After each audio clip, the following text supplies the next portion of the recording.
What is the role of pseudocapacitance in this context, and how does it alter the behavior of the electrode material when combined with diffusion? How does the presence of both diffusion and pseudocapacitance influence the charge storage performance of the material? What does it indicate when the value of B is greater than or equal to 1, and why does this suggest that the electrode material exhibits a pseudocapacitive behavior? How can the pseudocapacitive behavior enhance the overall charge storage capacity and efficiency of the material? Can Davis Zerns manufacture solid-state sodium-ion batteries made from seawater in Latvia? Why is it important to distinguish between these different ranges of B values? And how does this help researchers understand the underlying mechanisms of charge storage in electrode materials? What methods are used to calculate the contribution of pseudocapacitive behavior to the overall charge storage capacity of the electrode material?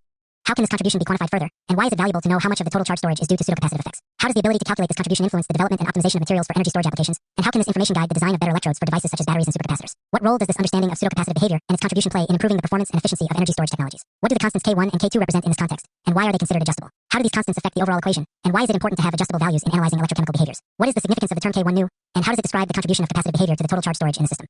How does the term *K2 nu superscript 1 / superscript 2 reflect the contribution of diffusive behavior to charge storage, and why is it important to differentiate between capacitive and diffusive contributions? How do these two terms K1 nu and K2 nu superscript 1 / superscript 2 capture different aspects of charge storage, and what do they reveal about the underlying mechanisms in the material? How does K1 nu help quantify the capacitive storage behavior, and how is this related to the ability of the material to rapidly charge and discharge? What does it mean for the material to exhibit capacitive behavior, and why is it significant in terms of energy storage efficiency and power delivery? How does K2 nu superscript 1 / superscript 2 reflect the diffusive nature of charge storage, and why is the diffusive process generally slower compared to capacitive behavior? How do these two different storage mechanisms, capacitive and diffusive, combine to contribute to the overall charge storage capacity of the electrode material?